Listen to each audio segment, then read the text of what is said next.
Shit.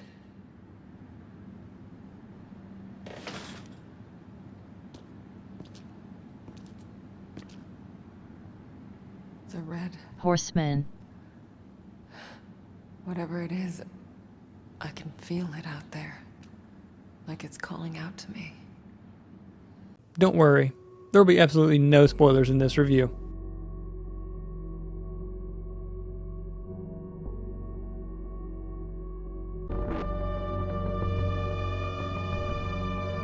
It's the end of January, and with Valentine's Day just around the corner, that can mean only one thing. It's the perfect time to jump into a psychological horror game. Or at least that's what developers at Blooper Team and Microsoft are hoping, as the medium is finally released for next-gen Microsoft consoles and of course the PC Master Race. You know the deal. My name is War, we are Horseman Gaming, and this is our review of the medium. Let's dig into it.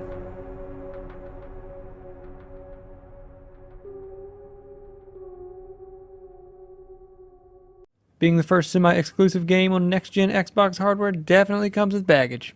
Does that mean it's deserved or fair? Absolutely not. But in reality, there's unfortunately some unshakable expectations that come with that title. Because it's on next-gen hardware, that means it's going to have next-gen mind-shattering graphics. Right? Not quite. Hey, Marianne. You look like shit. For starters, let's talk about the facial animations. These things feel like they come straight from the Xbox 360 era, and while they didn't overly take me out of the experience, they did leave me wanting more emotion from the characters. They're weirdly stiff at times, and at its worst, it can take away from some of the impact of the cutscenes. The crazy part is, the story's cast is so thin that it's surprising that more effort wasn't put into nailing every little movement of the few characters who do take up the most screen time's face. One of the standout characters, bluntly just named Sadness, is able to avoid this issue entirely, however, as her face is shrouded in a creepy mask. It's somewhat of a saving grace for her, however, because due to the skill of her voice actress, she somehow is often able to show more emotion with just her voice than the other characters she's on screen with. I'm not sure. There was an old man here, very recently, I think. Oh. And you think it was Thomas? Oh, I don't know. Old men all look the same, all wrinkly and all blah. It's not all bad news in the graphics department, however. The medium brings back more than just dead spirits, it also revives classic fixed camera angles. This allows for the developers to handcraft exactly what you're going to be seeing on screen at any given moment. And for the most part, they really nailed what they're going for. The thick-wooded areas, creepy hallways, and even the hellscape of the spirit realm are all generally appealing to look at, and the sweeping camera shifts never felt jarring or confusing like some of those older games could be. One final note I have to mention regarding the graphics, there's a few seconds of texture pop in every time you investigate an object. I played the game on an Xbox Series X, and it was surprising to see this kind of issue on the stronger of the two available consoles. No, it wasn't a huge deal, but it is something to look out for. Graphics are only part of the equation, however, because no matter how detailed an environment or character is, visuals always ring hollow if there's not solid audio to back it up. For the most part, the medium does well in its sound design. The game utilizes very little music, so when it does fade in, it's typically noteworthy. One standout instance is the first time you meet Sadness, which is still just a weird sentence to say. But there's a track that plays in the background that is haunting, and it complements the scene perfectly. Sadness. Is that your name? I mean, you seem pretty cheerful to me. Well, it's what I remember. My friends used to call me by a different name. But I don't remember what it was. And unfortunately, those moments are few and far between. For the bulk of the gameplay, your ears will be flooded with a lot of creaks and howls in an attempt to keep you on edge and wondering what's around that next corner. But it's not all music and background noise. The vocal cast is also solid overall. While some are notably better than others, no one is standout bad in their performance. With that said, some parts of the performances do feel strange or off at times. However, from what I can tell, the majority of these moments can be attributed to the writing, not the voice actor themselves.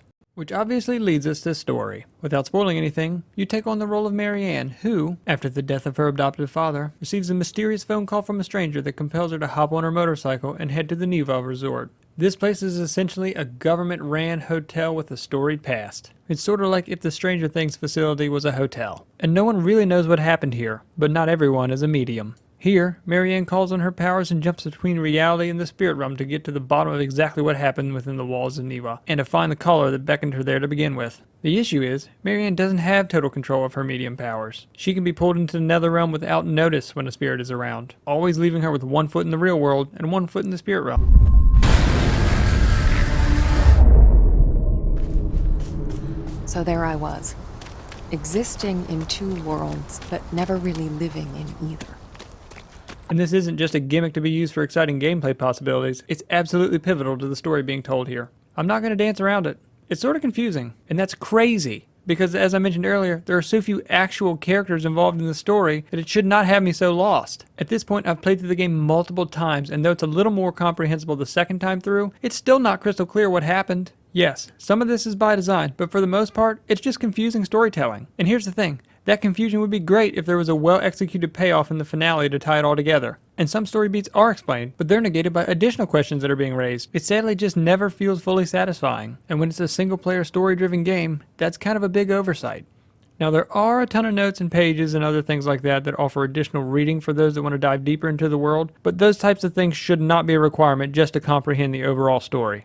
I hear ya, but it's a video game. How does it play? Well, much like the classic camera, the gameplay is also from an era long past. I actually think that's to its favor, however. Yes, it can be slow at times, and you're going to spend a lot of your time slowly bumping into every object in every corner of every room you go into, looking for a button prompt in hopes you'll find some random puzzle piece or key to move forward, but it never really felt boring. It's clear that this was a love letter to games like Silent Hill and Resident Evil, without the combat that is, and I think it's mostly successful. But as I mentioned, there really is no combat here, so you'll be spending most of your time sneaking through areas or searching for keys or bolt cutters or other random items in the world as you make your way forward through the halls of Niwa. This game isn't called the Medium for nothing. The Spirit Realm is where the game really tries to set itself apart. By now you've seen this gimmick. When Marianne is pulled into the alternate realm, the screen will shift to a split screen type perspective where you have to focus on both sides at the same time. So if a path is blocked in the real world, you'll have to dive headfirst into the Spirit Realm to find your way forward. This leaves your real body completely vulnerable in reality, and you can only stay outside of your actual body in spirit form for so long before you have to jump right back. Think of it like swimming. You can only stay underwater for so long. It's honestly a unique gameplay mechanic. However, I just can't shake the feeling that it never hit its full potential in the entire 6 to 7 hour story. Unfortunately, it's really hard to discuss any additional aspects of the gameplay or story without getting into spoiler territory, so stay tuned as we have our full-blown review discussion coming next week. But that's enough about what we have coming. You clicked on this video because you care about you. And don't worry, we got you covered. We're rating this one on a basis of is it worth your time, is it worth your money, or do you skip it entirely? I can definitively say no, it's not worth even the lower price of $45 that it's on sale for at the moment on the Xbox store. The game simply isn't long enough and there is little to no replay value for that kind of price tag. Hey, that's not very nice. Hold on, Marianne. They don't have to pay that price tag, as this was a day-and-date Games Pass title. So the real question is it worth your time? Absolutely. There's actually a lot of fun to be had here, and it's just long enough to keep you entertained for a weekend, especially if you're a fan of classic suspense horror games of old. Though I am still thoroughly confused by some aspects of the plot, I had a good time with the medium.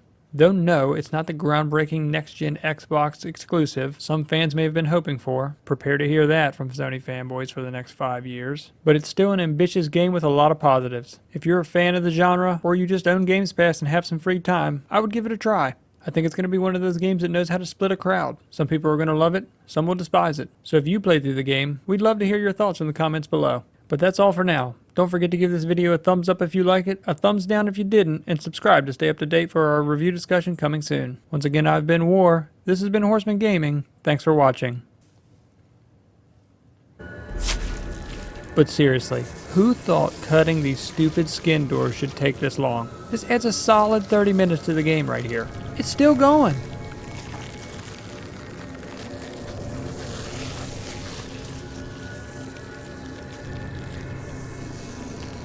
Yeah, that was disturbingly satisfying.